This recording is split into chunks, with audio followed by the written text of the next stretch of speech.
Muito bem. E, bom, eu acho que a gente pode começar, né, até discutindo um pouco por esse ponto, né? Então, a Luciana, ela trouxe que metade dos casos, eles são descobertos já numa fase avançada, o Francis adicionou mais elementos, né, que explicam por que isso acontece muitas vezes e, né, para quem, porventura, estivesse pensando que isso aconteceria, né, no setor público, né, e apenas no setor público, né, o Francis trouxe exemplos, né, de setor privado, né, isso acontece também, né, com ali o início do tratamento levando de 3 a 6 meses, né, ele compartilhou conosco essa informação. Então, eu traria aqui a pergunta, né, já que a gente está pensando muito em dor e em saúde mental, qual é a diferença, o que a gente pode esperar, né, de diferença em relação ao que a pessoa vai ter como experiência do seu tratamento em termos de dor e saúde mental, se ela tiver um diagnóstico mais precoce do que tendo um diagnóstico mais tardio. Quem gostaria de começar discutindo um pouco esse ponto, por gentileza?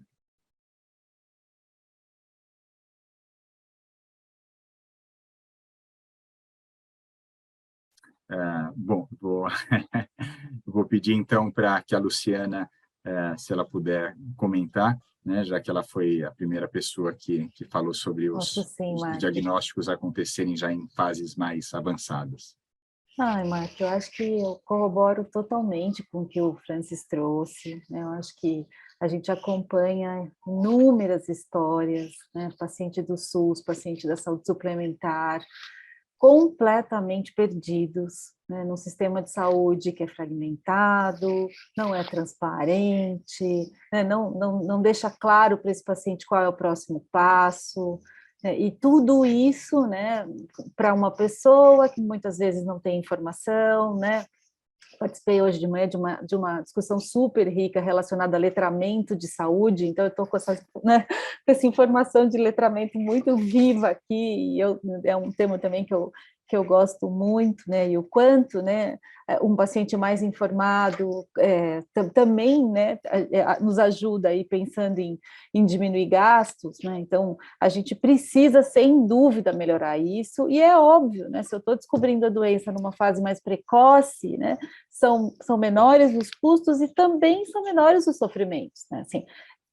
Assim, receber o diagnóstico, você está com câncer, vai ter sempre um impacto muito grande, principalmente do ponto de vista emocional, né? Porque a gente ainda tem, né, um estigma muito grande relacionado à doença, né? Imediatamente o que a pessoa vai pensar é em morte, é em medo, é no meu futuro, é no que vai acontecer com a minha vida, mas, né, se junto com a notícia vier a informação, calma, está no comecinho, né? Calma, é pequenininho, né? Calma, a gente está falando em muitas chances de cura, tudo fica mais simples, né? Tudo, inclusive esse tamanho desse sofrimento emocional que a gente está falando.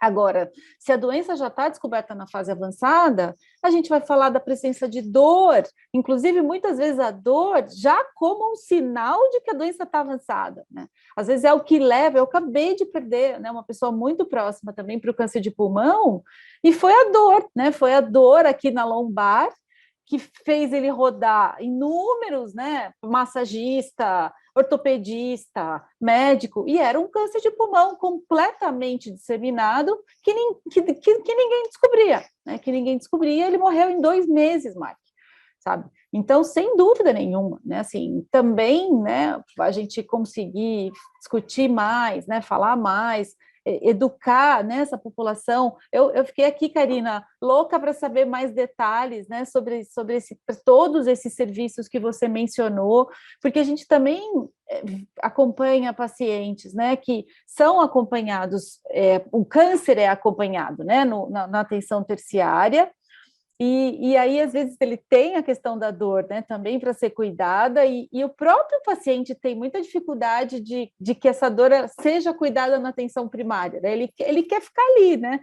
Já que ele está sendo olhado como um todo ali pelo hospital, né? É difícil ele falar, ai meu Deus, agora eu vou lá na UBS, porque é lá na UBS que eu cuido da dor, né? Então, acho que esse é um ponto aí até que eu queria te ouvir um pouquinho como é que, né, como é que vocês vêm administrando isso, mas é fundamental saber que sim, existe esse olhar e existe essa preparação e essa equipe também preparada para cuidar disso, né? Mas, Marco, acho que é isso para começar. Muito obrigado. Eu estou vendo aqui a Isabel com a mão levantada. Isabel, você gostaria de comentar? Eu gostaria de comentar ainda, para depois passar a fala para a Karina, nesse sentido do que a Lu trouxe, né?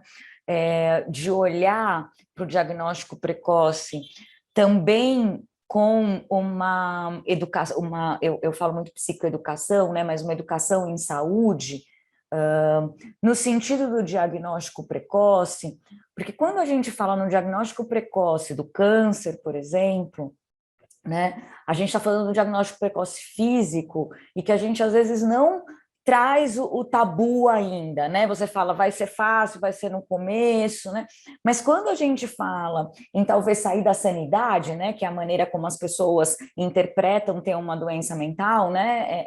É virar louco, o diagnóstico fica mais longínquo ainda. Então, a educação psicossocial, ela precisa ser maior ainda nessa questão, né? Porque a gente está passos atrás, né? A gente está passos muito atrás da percepção e se falar sobre a doença mental. Então, eu só queria incluir esse olhar, porque eu acho que é um olhar importante quando a gente fala em educação em saúde, né?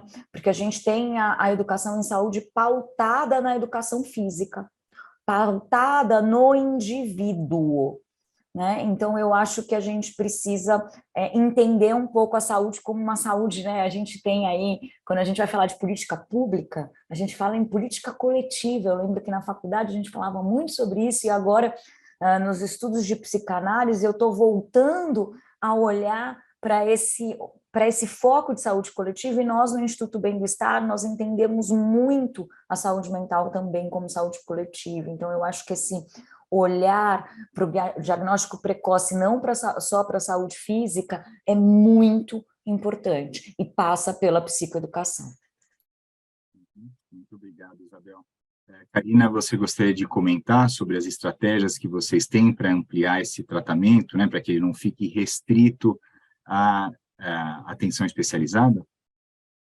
Eu entendi que a Luciana perguntou como que a gente faz para descobrir onde estão os pacientes que passaram no nível terciário e hoje eles gostariam de ser tratados na UBS.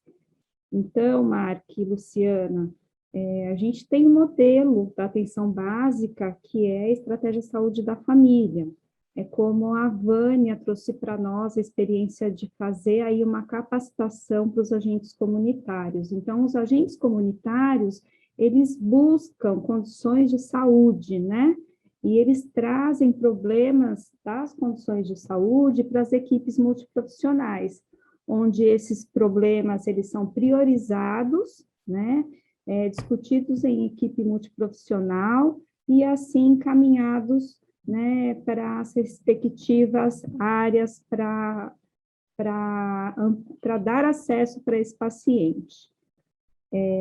De outra vertente, a contrarreferência se a gente utilizasse melhor a comunicação ou as modalidades digitais, né, que eu acho que a gente tem que avançar nisso, talvez isso seria mais fácil, porque a informação chegaria de outra forma, né? Então, a gente vem trabalhando a deshospitalização não só a nível do programa Melhor em Casa, mas de outras necessidades dos pacientes nos hospitais municipais. Então, isso a gente consegue entre os hospitais municipais.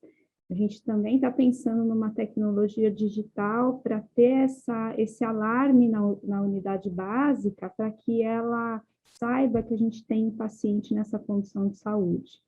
Então, a gente está preparando, agora já respondendo o Mark, a gente está preparando também utilizando aí as saídas digitais para a gente poder identificar onde estão esses pacientes.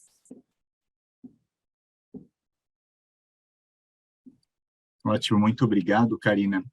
Ah, que bom, a Vânia levantou a mão, justamente eu ia chamá-la agora, Vânia. Então, assim você agrega ao seu comentário também uma explicação sobre o seguinte, né? Acho que a gente discutiu aqui da importância da atenção primária, né? Acho que a Karina trouxe aí um modelo bastante consistente, você também, o de telesaúde, como a telesaúde pode ser fundamental aí para dar esse apoio, para ensinar, né? E para não só ensinar, né? Não, acho que acompanhar esse profissional que vai lidar com casos de câncer na atenção primária, né? Mas o que eu queria te perguntar, né? Eu sei do seu histórico, né? Conheço bem o seu histórico como professora universitária, capacitando profissionais, né, da atenção primária e desenvolvendo projetos em parceria, de quais são, né? Quais são os elementos fundamentais que você vê nessa educação para os profissionais, né, para que eles se sintam aptos a tomar uma atitude, né? Acho que isso que é bastante importante, né? Que esses profissionais não deixem de lado, porque não, esse talvez seja um caso que eu não entendo, né? Então melhor nem saber a respeito.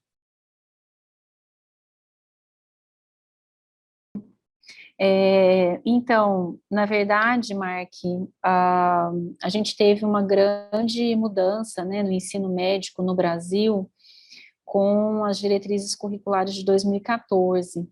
O modelo do ensino médico no Brasil, ele é o mesmo modelo adotado em 1910, né, depois do relatório Flexner nos Estados Unidos e Canadá, que instituiu a Faculdade de Medicina como aquela organização de 6 anos, sendo 4 de ciclo básico, 2 de ciclo clínico, né, ou seja, o internato. E acho que foi a Isabel que citou, né, esse modelo centrado no biológico, centrado no orgânico, centrado no próprio médico, no hospital, ele é um modelo que foi reproduzido durante todos esses anos de ensino médico até 2014, quando, até por um ajuste histórico aí, né, o MEC trouxe essas mudanças e a medicina centrada na pessoa numa reviravolta aí, com inserção de práticas muito mais humanísticas e éticas, né, e na tentativa de se ajustar a um modelo de sistema de saúde que vem acontecendo desde a década de 80, 70, na verdade, no Brasil. Então, o que a gente teve foi, quando a gente fala em ensino médico, a partir de 2014, o ensino médico tentando correr atrás de uma mudança social que já tinha sido construída. E eu acho que essa preparação, a partir de 2014, com essa nova diretriz, né, da medicina centrada na pessoa, da formação com base generalista, da formação voltada para as resoluções e para a vivência dos problemas do SUS, vai trazer também profissionais diferentes. E acho que uma coisa que me chamou a atenção, né, na fala da Isabel, da Luciana, da Karina, é essa visão que hoje a gente tem. Eu posso falar da atenção primária, porque eu já estou nela aí há mais de 10 anos, a gente não precisa falar quanto, mas pelo menos mais de 10 anos, então eu fico muito confortável para falar da atenção primária, por ser médica de família, por ter trabalhado nela, por ter trabalhado com projetos em diversas áreas. Mas a gente está vendo aí, né, uma grande onda de retorno das doenças crônicas descompensadas. E eu também trabalho como coordenadora do programa de matriciamento do AME de Barretos, então estou em contato aí com esses 18 pequenos municípios ao redor de Barretos, e a gente está tentando, através de ações de matriciamento, auxiliar o reordenamento da demanda, porque a gente tem equipes de atenção primária cansadas, desmotivadas, sobrecarregadas, né, e vindo aí de um grande movimento de ruptura total com a rotina de organização de demanda, né, e uma série de questões assim.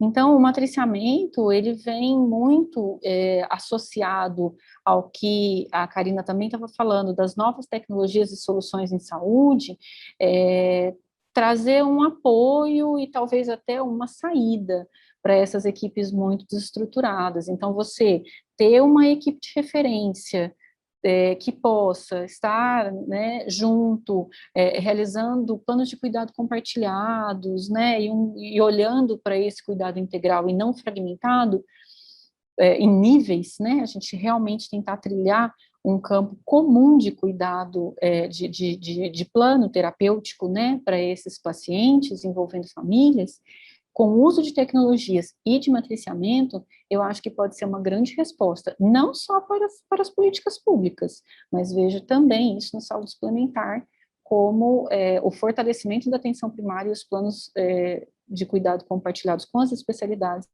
como uma grande estratégia e saída para a melhoria da nossa assistência aos pacientes oncológicos. Muito obrigado, Vânia. Marco, antes de te chamar, posso ouvir a Flávia? Te chamo em seguida? Eu gostaria de perguntar, aproveitar, né, o que a Vânia acabou de compartilhar conosco, perguntar para a Flávia, né, já que a gente está pensando no profissional, né, e o profissional ele vai ter o contato com essa pessoa e vai ter que tomar decisões, né, e pensando naquilo que a Luciana trouxe, né, então, o profissional que eventualmente ele traz a informação de que a dor faz parte, né, então não precisa se preocupar, né, ou eventualmente até alguma alteração de saúde mental, né, também que é minimizada, né, então, né, acho que a Isabel também trouxe muito sobre tabu, né? Então, como lidar, né? Como fazer com que essas barreiras, né? Porque essas são verdadeiras barreiras, né?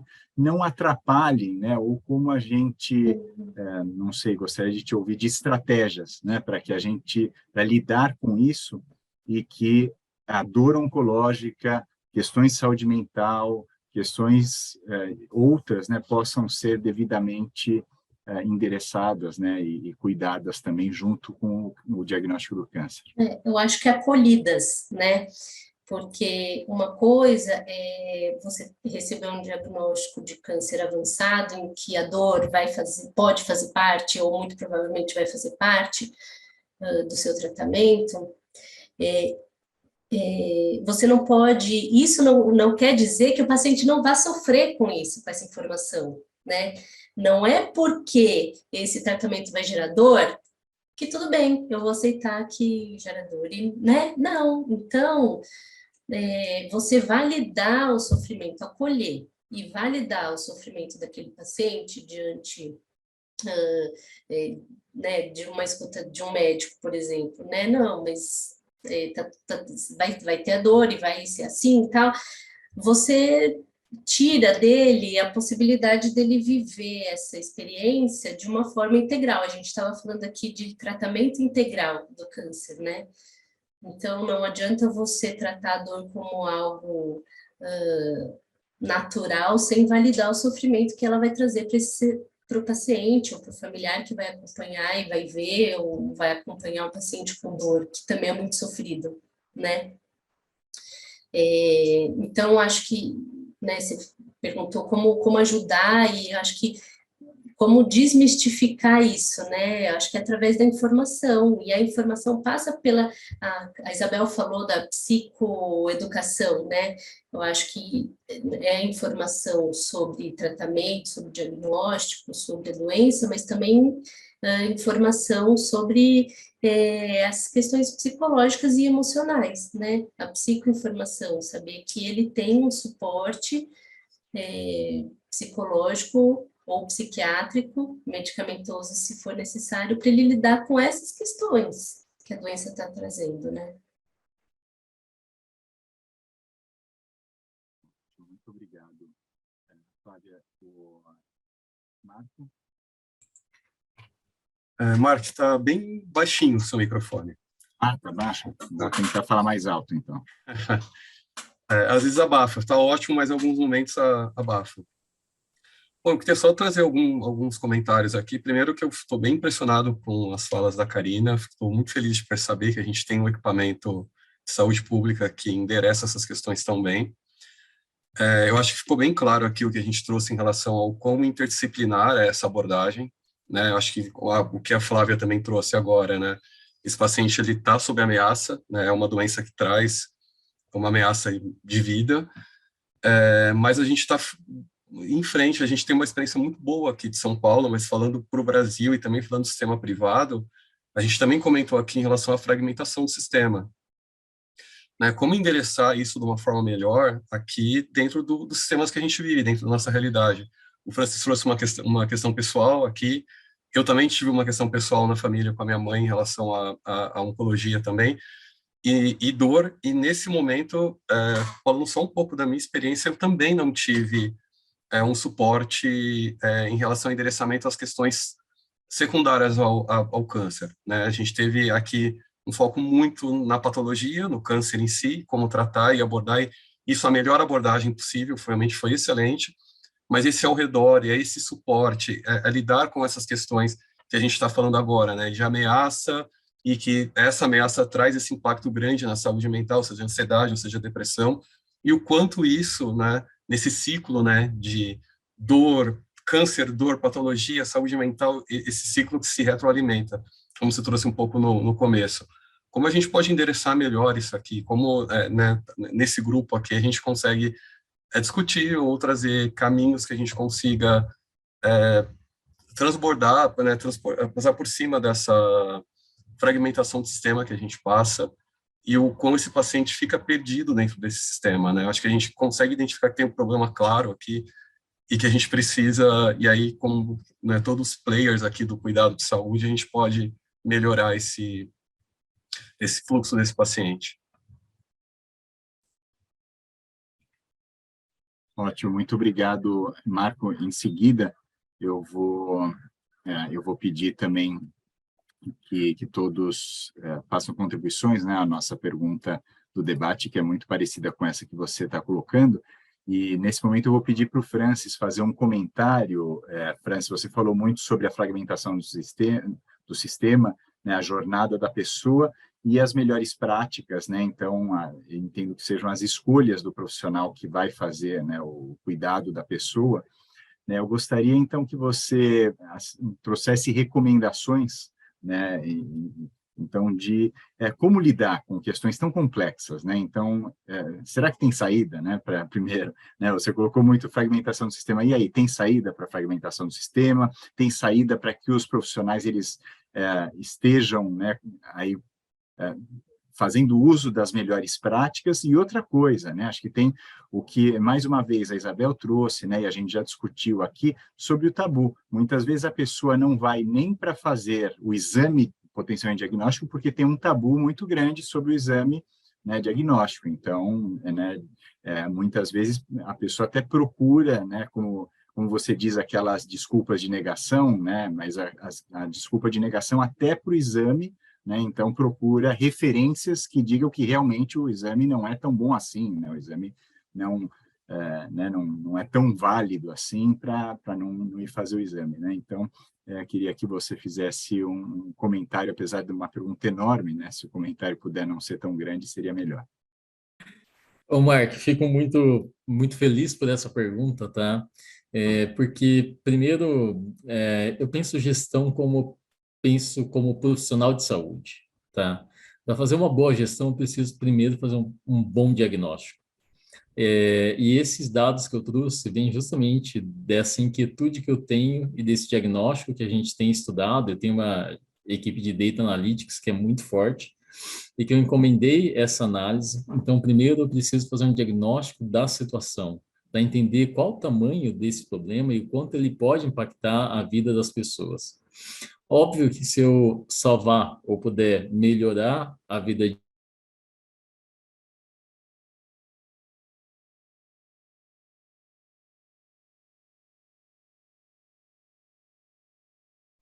Acho que congelou o Francis, né? Francis, nos ouve? Eu acho que não, acho que o dele saiu. Bom, eu vou então, enquanto ele não volta, eu vou fazer a pergunta aqui enviada pela Maia, e a pergunta dela é sobre saúde mental, né? Qual a opinião de vocês em relação ao médico informar o tempo de vida restante para o paciente em estágio avançado? E ela coloca um exemplo, estágio 3B com fibrose, há algum impedimento em estimar tempo restante de vida e informar aos familiares, considerando saúde mental do paciente, família, podem opinar, por favor? Quem gostaria de comentar essa questão? Flávia? Eu posso começar falando, né, alguma coisa sobre isso, sobre essa questão da Maia. Acho que, assim, falar sobre a relação médico-paciente é né, um outro encontro, uma outra coisa bem importante e necessária da gente abordar para falar sobre tratamento de câncer, né? Normalmente é um tratamento que vai ser longo, do ponto de vista tempo cronológico, né? Então, a pessoa ela vai estar em contato com esse médico, com a equipe de saúde por bastante tempo, né? Então, a relação que essa pessoa vai ter com o médico e com o restante da equipe é uma coisa importante da gente pensar, né? É uma coisa importante da gente cuidar dessa relação. Bom, mais especificamente sobre a pergunta dela, né? Eu acho que é direito do paciente receber informação, né, do seu diagnóstico, informação do seu tratamento, informação sobre as condições da doença, condições do tratamento, chances, né, possibilidades, é direito do paciente. Agora, a relação de confiança que o médico tem com esse paciente é que também vai gerar como que essa conversa vai acontecer, né? Eu não sei se o paciente quer saber quanto tempo de vida ele tem, né? Mas o médico, nesta relação com o paciente, pode afinar um pouco mais essa conversa para saber, né, o quanto que esse paciente, apesar dele ter direito de saber, né, tudo isso que a gente acabou de falar, o quanto que esse paciente quer discutir com ele as suas chances e opções de tratamento, se ele quer fazer o tratamento XYZ, ou se ele não quer, ou se ele quer uma parte dele, né, como que esse paciente vai se comunicar junto com o médico, com a família. Tem muito paciente que pede ajuda da família, ou às vezes para o psicólogo que trabalha dentro do hospital, para acompanhar uma conversa como essa, né, olha, eu preciso de ajuda para contar isso para minha família, ou a família, às vezes, é primeiramente informada antes do paciente receber essa informação, e às vezes a família também pede para o psicólogo ir junto, olha, eu preciso que você me ajude nessa conversa, né? Então, não sei se era um pouco isso que a Maia se ajuda a pensar essa questão da Maia, né? Mas eu acho que é pensar um pouco no direito que o paciente tem à informação, e pensar nessa relação entre o médico, o paciente e a família. Muito obrigado, Flávia. Francis, você caiu, agora está de volta. Oi, Mark. Desculpa, eu caí, problema do mundo digital. Eu não sei até que ponto que vocês conseguiram escutar, mas eu falava que primeiro eu preciso ter, assim como gestor, assim como profissional de saúde, um diagnóstico situacional. Então, eu só tenho esses dados porque a gente tem um time de Data Analytics que tem estudado muito a fundo esse tema, e essa é a minha prioridade número 1, entender essa jornada do paciente e como que eu verdadeiramente posso melhorar essa jornada, essa experiência, reduzir dano, dar apoio, dar suporte ao paciente e ao seu familiar. Então, hoje, a gente tem realmente estudado, a gente já tem um modelo de aplicação populacional para essa jornada, e a gente é ambicioso. Eu quero sair dessa taxa de 30% para a mamografia, chegar pelo menos a 90%. Eu sei que nosso rastreamento de Papa Nicolau, esse é pior, porque o critério é maior, né? Toda mulher em atividade, tal, não sei o quê, uma vez por ano, então esse número é muito pior, chega na casa dos 17%, e aí tem um tabu ainda maior, porque ela precisa ir no ginecologista ou no laboratório, e tem toda a questão do exame, que também é complicado para a mulher. Então, a gente tem metas ambiciosas, primeiro de melhorar essa jornada, e para mim é uma situação inaceitável, do diagnóstico ao começo do tratamento, num sistema que é rico, né, rico de recursos, rico de inteligência, rico de bons profissionais, um paciente levar de 3 a 6 meses para começar um tratamento. Isso não faz sentido. Quando a gente por mais que tenha uma questão individual do paciente, de talvez da negação, da desculpa verdadeira, como eu escutei hoje de manhã, dessa paciente que ela demorou 1 ano, tá, do primeiro exame, e ela não quis ir. Ela viu lá que o exame estava com uma imagem suspeita, ela é uma profissional de saúde, isso que é o pior, ela sabia, e ela demorou 1 ano. Quando o diagnóstico inicial era uma suspeita indiferenciada, talvez um estádio 1, e quando ela foi fazer o tratamento já era um estádio 3, 1 ano depois. Então, ela teve um prejuízo pessoal, de saúde, de qualidade de vida, psicológico, muito pior. Então, a gente tem estudado muito essa questão da jornada do paciente, como eu melhoro e como que eu agrego, junto a isso, a questão dessa visão holística do paciente. E para isso, a gente só tem uma solução. Eu acredito muito no trabalho multidisciplinar. Eu não acredito numa medicina centrada no médico. Eu sou médico, tá? Mas eu acho que saúde, é a frase que eu sempre falo, saúde é um esporte coletivo. Um jogador sozinho não ganha o jogo. A gente precisa de um time, a gente precisa de um técnico, a gente precisa do coach e precisa de uma estratégia. E quando a gente olha a cadeia de saúde, e eu como médico tenho liberdade de falar, eu faço diagnóstico e instituo um tratamento. Quem cuida desse paciente, na grande maioria dos serviços, é o enfermeiro, é a nossa equipe de enfermagem e a nossa equipe multidisciplinar, que muitas vezes algumas têm psicólogo, nutricionista, fisioterapeutas e outras não.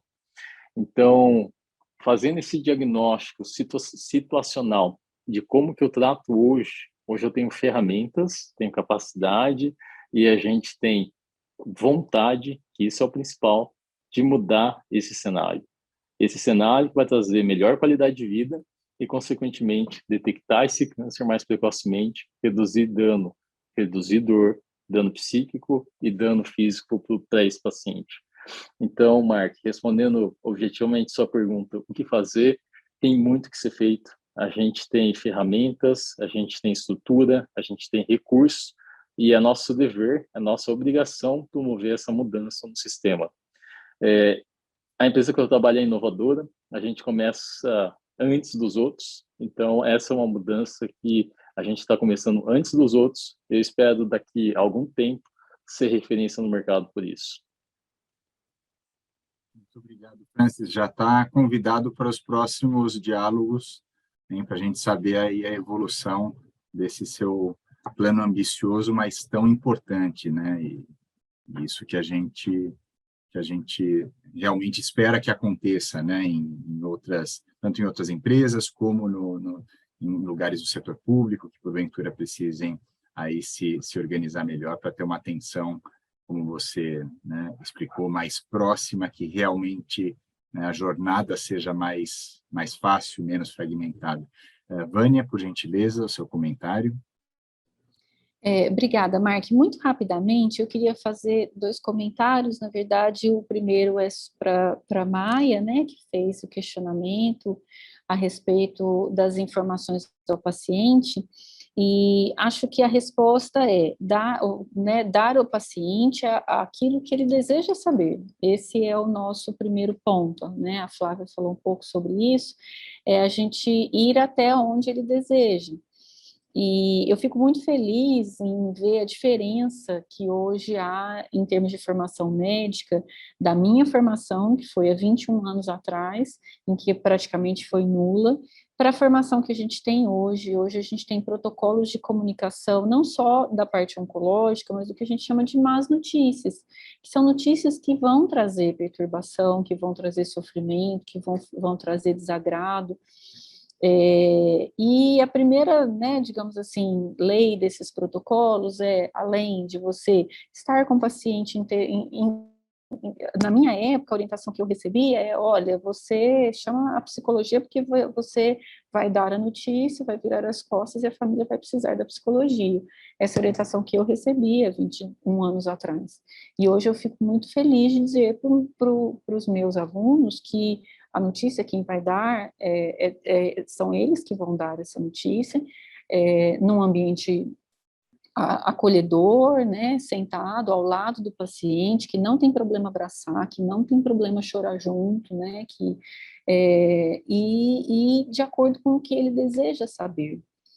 Então, talvez, né, a resposta seja, olha, na literatura o que temos é isso, mas ninguém é capaz de medir, né, o tempo de vida que alguém tem, né, e eu acho que essa questão da imprevisibilidade, da impermanência da vida, a gente viveu isso na pandemia, uma lição, assim, como nunca antes vivida, né, talvez pela humanidade. Então, eu acho que é um pouco por aí, né, privilegiar essa relação, trazer esse acolhimento, e fico muito feliz em dizer que acho que hoje, talvez daqui a alguns anos, os médicos vão estar cada vez mais preparados, eu realmente espero isso. Dizem que os médicos de família são irritantemente otimistas, eu ouvi isso uma vez, então eu faço jus aí ao apelido dos irritantemente otimistas, eu sou. E outra coisa era um comentário sobre a fala do Marco. Eu acho que a gente tem algumas outras coisas, Marco, saindo desse processo tradicional, né, de tratamento, quimioterapia, internação, enfermaria, que são as práticas integrativas, né? Eu acho que a Karina também citou alguma coisa na fala dela, e que hoje a gente percebe que tem tanto a valorização das práticas integrativas quanto da parte da abordagem da espiritualidade, tem um papel super importante e essencial, né, no plano de cuidados do paciente oncológico. Aqui no Hospital de Amor a gente tem algumas experiências, principalmente com a acupuntura e o mindfulness, que é uma técnica maravilhosa, né? Nós temos aqui uma enfermeira especialista em saúde mental, especialista em mindfulness, que realiza grupos de MBCT, né? Que são, para quem já ouviu falar em mindfulness, são aqueles 8 encontros, né? De treinamento e de início mesmo à prática. E que traz, assim, uma abordagem completamente diferente do viver, do se perceber, do perceber as suas questões, e do simplesmente deixar ir, né, que é um dos lemas do mindfulness. Não tem problema do pensamento estar ali, do medo estar ali, da perturbação estar ali, mas é acolher o pensamento e deixar ir, né, não chamá-lo para tomar um café da tarde, porque aí, né, o desencadear de outros pensamentos acabam vindo junto. Então, eu acho que as práticas integrativas também têm um papel cada vez mais importante no acolhimento, né, e no cuidado dos pacientes oncológicos. Muito obrigado, Vânia. Luciana, eu gostaria de fazer um comentário. Sim, Mac. Ai, Vânia, que delícia te ouvir. E também, eu estava pensando também depois da Flávia, né, e da tua fala, também na Maia, né, que acho que é muito, assim, do que vocês falaram, né, assim, a verdade tem que ser dita, né, mas quem que é o dono da verdade mesmo? Assim, né, e qual é a verdade, né, especificamente lembrando para a Maia que cada história é uma história, né, que ela tá, que a história dela é o que vai acontecer aqui daqui para frente. Mas, sabe, gente, fico, né, assim, pensando muito aqui, né, numa coisa que acho que a gente precisa olhar, que é o acesso também à equipe multiprofissional, né, assim, onde tem psicólogo? Onde? Disponível, com tempo, né, assim, sem ter fila, sem ter tempo de espera, né, sem estar atolado, com uma agenda gigante, sem conseguir atender. E aí vale, né? Vale, onde tem... Depois quero saber, Karina, cadê os centros de dor, pelo amor de Deus?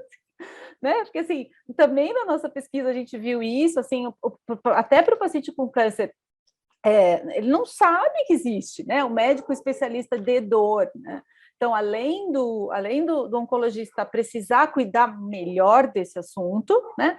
O especialista de dor também não está disponível. E é isso, gente, a gente já sabe muito, né, que quanto melhor cuidado esse paciente estiver do ponto de vista integral, melhor ele vai reagir ao tratamento, né? Ele tem mais força para enfrentar o tratamento, ele aguenta mais, né, a quimioterapia, ele aguenta mais os tratamentos do câncer, ele está muito mais bem cuidado, né? Então, acho que esse é um ponto, né? A gente precisa olhar para essa questão, né? da disponibilidade e do quanto essas pessoas estão sobrecarregadas, se tem um número, né, de quantos pacientes que cada psicólogo tem que atender, né, quantos pacientes cada nutri tem que atender. Então, acho que esse é um ponto super importante, porque do que a gente vê, mesmo quando a gente orienta para o paciente procurar, ele volta muitas vezes muito decepcionado, falando, não tem, ou tem que ficar na fila esperando, né? Então, acho que é um ponto importante aí. Queria ouvir vocês. Obrigado, Luciana. A sua fala provocou levantamento de mãos aqui coletivo, né? Todo mundo praticamente levantou. E eu vou incluir o Francis na história, Francis, porque tem a história sensacional agora que a ANS liberou, né? Agora não precisa mais aquela história das 10 consultas para psico, 10 consultas para... Agora tá liberado. Era isso que eu ia comentar. Era exatamente isso que eu ia comentar.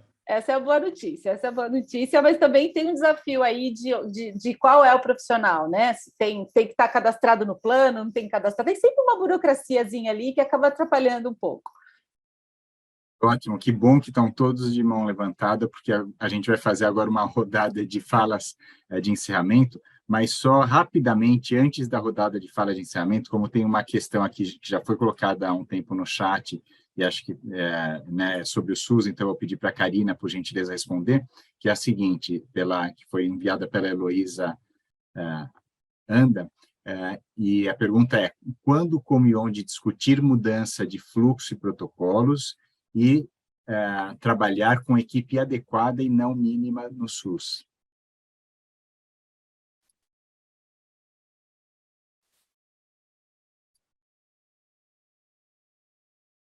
Acho que está... agora sim. Mark, a gente trabalha mesmo com equipe mínima, né?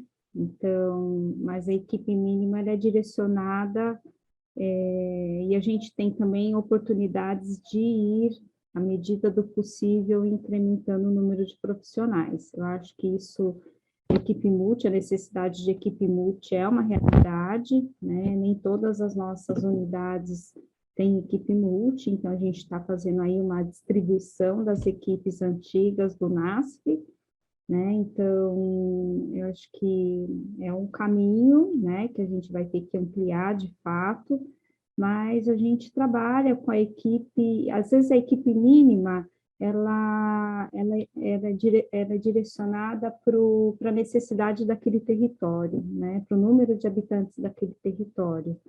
Então, o estudo ele é feito nessa perspectiva. E São Paulo é muito grande, né? A gente tem municípios, territórios complexos, distritos complexos, né? E a gente também tem a falta de alguns profissionais, dificuldade de ter o profissional, por exemplo, o médico, de ficar no serviço, né? Então, a gente tem muita rotatividade de profissionais. Então, tudo isso esbarra não só na intenção de aumento de equipes, mas na dificuldade em si de manter os profissionais. Falando um pouquinho sobre a fala da Luciana, só para terminar, então, a minha fala, então, a gente vem investindo, né, a gente está numa fase de treinamento de profissionais para fazer a terapia comunitária na atenção básica. Então, a terapia comunitária é uma estratégia de saúde mental que vai aí, acho que vai ampliar o acesso, né, para a saúde mental da população. Então, é uma estratégia que a gente está... Nesse momento, está no momento de treinamento, já houve isso anteriormente, mas a gente está fazendo essa inovação aqui no município de São Paulo. E que se o paciente com câncer precisar, ele vai poder também usar, Karina? A terapia comunitária ela é mais aberta, viu? Tá. Ela não gera vaga, né? Ela tem outro modelo de... Você pode chegar uma terapia, né, no horário e sentar na roda. Ah, que legal. Muito bom. Uma roda, só que é uma roda de conversa sistematizada. Tem uma sistematização por trás dessa roda. Né? Muito bom, muito bom. Muito obrigado, Karina. Luciana, eu vou então agora, né, retomando eu entendo que né, muitos e muitas, quer dizer, praticamente todos levantaram as mãos, né? Então tem comentários adicionais a fazer, mas de qualquer forma eu gostaria que a gente procurasse fazer, né, em não muito mais de 1 minuto aí, porque o nosso tempo na realidade já está estourado, e que também comentassem agora nessa fala de encerramento sobre a nossa pergunta de debate, que é como alinhar os diferentes níveis de atenção em uma resposta que valorize e trate adequadamente as dores físicas e psicológicas do câncer, melhorando o desfecho. Então, eu vou seguir aqui, convidando para falar a ordem que está aparecendo na minha tela. Vânia Soares, inicialmente, por gentileza. Obrigada, Mark. Eu acho que é um pouco do que a gente conversou, né, na minha experiência, na minha visão, é aproveitarmos as tecnologias em saúde, aproveitarmos e integrarmos cada vez mais os níveis de atenção dentro do SUS e trabalharmos com um plano de cuidados, um plano terapêutico singular, mas integrado entre os diversos níveis, porque a fragmentação dos níveis, né, a atenção primária faz a sua tarefa, precisa, né, melhorar em termos de capacitação das intercorrências, mas faz a sua tarefa, a atenção secundária faz a sua, e a terciária também, mas esses níveis pouco se conversam, ou quase nada. Então, eu acho que aumentar a resolutividade da atenção primária, aumentar rastreamento, aumentar treinamento, e esse plano de cuidados integrado entre os 3 níveis, com as tecnologias de saúde, né, as soluções tecnológicas em saúde, como as ferramentas da telemedicina, são o futuro para um melhor cuidado aí nos pacientes oncológicos. Obrigada mais uma vez pela oportunidade. Ótimo, muito obrigado, Vânia. Isabel Marçal, por gentileza.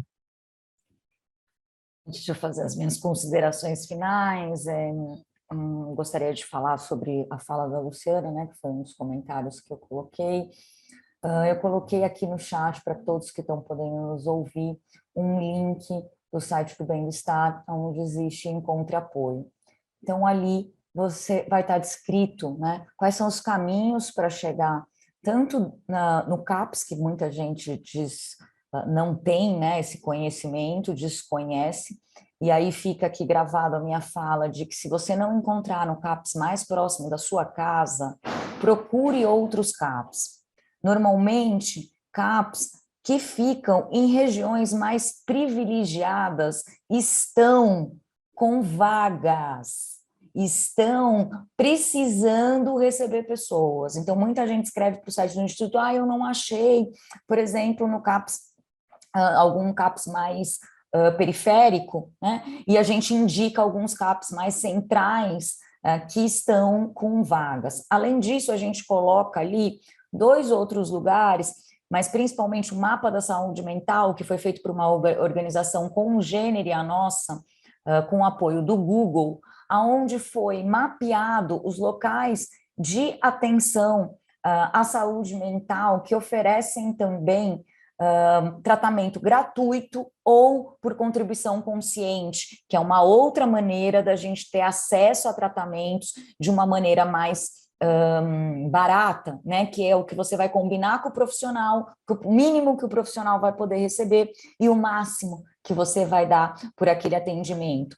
Então, são alternativas, aí falo para o atendimento psíquico, né, para o atendimento psicológico, para você poder achar esse tratamento de um jeito que possa caber no seu bolso, né?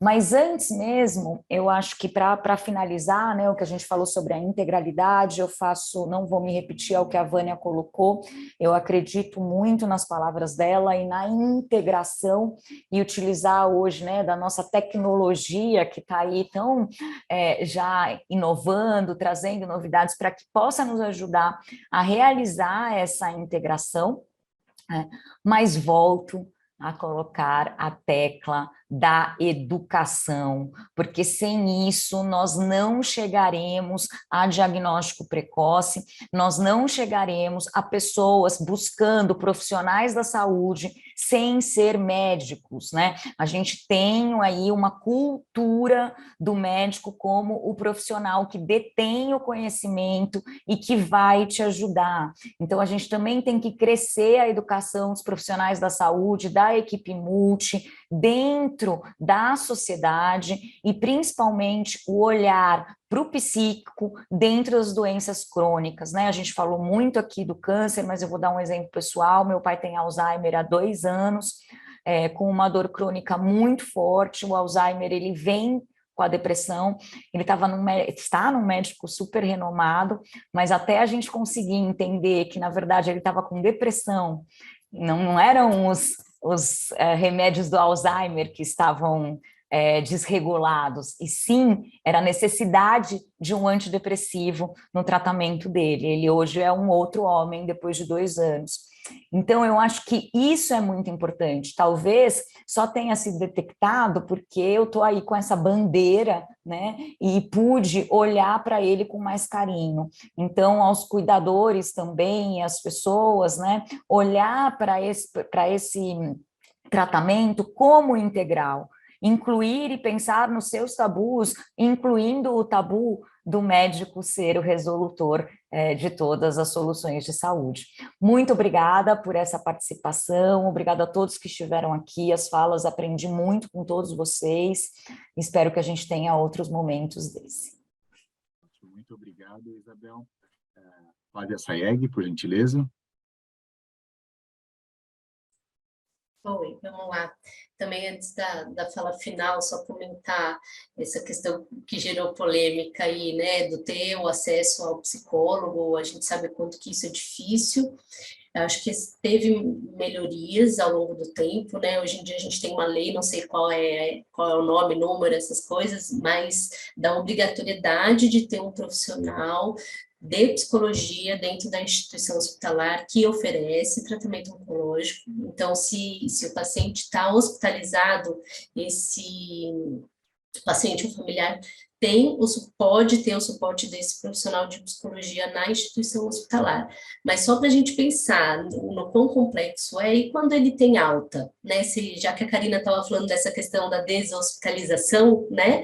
E esse paciente vai ter alta, como que ele vai conseguir continuar tendo acesso a esse profissional, né? Psicólogo. Se ele tiver um plano de saúde, por exemplo, pensando na fala lá do Francis, a gente sabe a parte burocrática que impede, às vezes, do paciente continuar com o tratamento psicológico ou de iniciar, né? Ele falou super bem, acho que aprendi muito também essa questão o exemplo do câncer de mama e depois, né, do exame Papa-Nicolau também, da dificuldade que as pessoas têm de chegar a realizar um exame. Imagina a dificuldade que as pessoas têm, a parte burocrática de chegar e encontrar um profissional, ele precisa ser encaminhado pelo médico, né? Ele não pode simplesmente falar, eu estou sofrendo, eu estou deprimido, eu não estou bem, eu quero passar por um psicólogo. Puxa, ele vai ter que ir para o médico vai ter que identificar isso nele, fazer um pedido, ele vai ter que achar um profissional, enfim, isso às vezes faz com que ele não chegue a cuidar da sua saúde mental, né?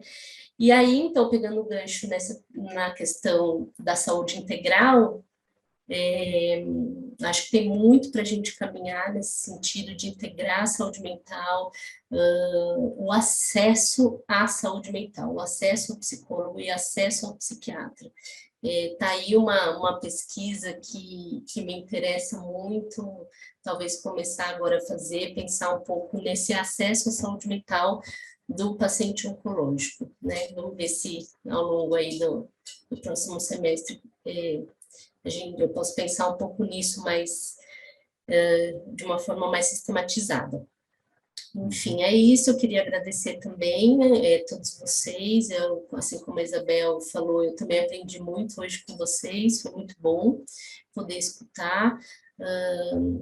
E espero também ter contribuído aí um pouquinho, e fico à disposição depois, através da Brale, do movimento Todos Juntos contra o Câncer, se puder ser continuar colaborando, né, para pensar nessas questões todas. Obrigada, Mark. Com certeza. Muito obrigado, Flávia. Luciana Holtz, por favor.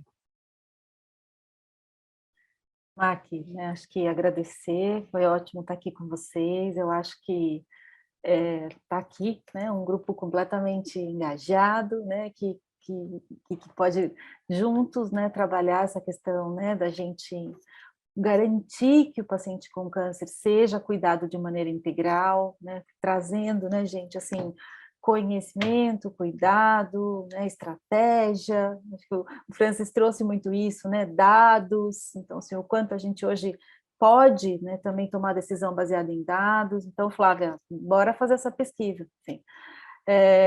E acho que, né, e validar isso, assim, pegar carona também no que a Bel trouxe, assim, a gente tem muito para informar, tem muito para desmistificar, né? Eu trouxe essa fala, né, de que a dor, né, de que muitas vezes o paciente ouve de que a dor faz parte, mas ele também ouve, né, que ficar triste faz parte, né, e essa fala pode ser perigosa, né, acho que é só né, uma mensagem de atenção, né, gente, porque a dor não precisa fazer parte, né, a tristeza pode fazer parte, mas precisa tomar muito cuidado, né, para o risco que ela tem de se transformar numa depressão, e a gente não está olhando para isso. Então, que a gente, né, siga juntos aí, levantando essas duas bandeiras que são, sem dúvida nenhuma, essenciais para a gente ter um paciente melhor cuidado. Ótimo, muito obrigado, Luciana. Karina, por gentileza. Karina Dib. Agradeço a oportunidade de estar aqui com vocês. Foi um dia muito importante ouvi-los. Acho que eu já pensei em algumas coisas que eu vou considerar da fala de vocês, né? Então, a gente está vivendo a retomada, né? Então, assim, respondendo a pergunta, eu acho que a comunicação, ela melhoraria muito, né? O enfrentamento aí e olhar para a integralidade aí do paciente. Então, eu acho que a tecnologia digital, pela telemedicina, pelo prontuário eletrônico uniformizado, pode ser que essas informações elas cheguem de forma mais rápida, e aí a gente possa, de fato, ter todas as informações e fazer aí, e acompanhar, fazer uma gestão da jornada desse paciente. A gente, por exemplo, aqui na secretaria, conseguir olhar essa jornada, os gestores regionais conseguirem olhar essa jornada para que a gente possa aí implantar modelos, né, modelos de verdade que a gente possa levar esse cuidado para o paciente. Ótimo, muito obrigado. Assim, eu fiquei pensando aqui na fala da Isabel, né, dos CAPs. A gente tem os CAPs, realmente, né, então a gente também tem equipes de saúde mental nas UBS, psiquiatras e psicólogos, né, então as equipes do programa Melhor em Casa, eles têm as equipes de apoio multiprofissional, onde a gente tem também os CAPs, mas a gente também não pode esquecer que os profissionais, eles têm aí a tecnologia que eu falei no final, que é o vínculo, que é a conversa, que é a empatia, que é a escuta, que às vezes o paciente ele faz o vínculo com o nutricionista, por exemplo. E é o nutricionista que vai desenvolver uma escutativa, vai trazer aí vai diminuir as repercussões da saúde mental desse paciente. Então, a gente não pode esquecer que todos os profissionais, eles podem utilizar da tecnologia leve para cuidar de um paciente com câncer, na perspectiva da dimensão psicológica. Ótimo, muito obrigado, Karina. Marco Silva, por gentileza. Bom, pessoal, obrigado pela discussão, ela foi extremamente rica, também saio daqui com muitas ideias e com muitas coisas para pensar e com informações muito importantes, e feliz de ver que a gente tem algumas iniciativas aqui em andamento com ótimos exemplos.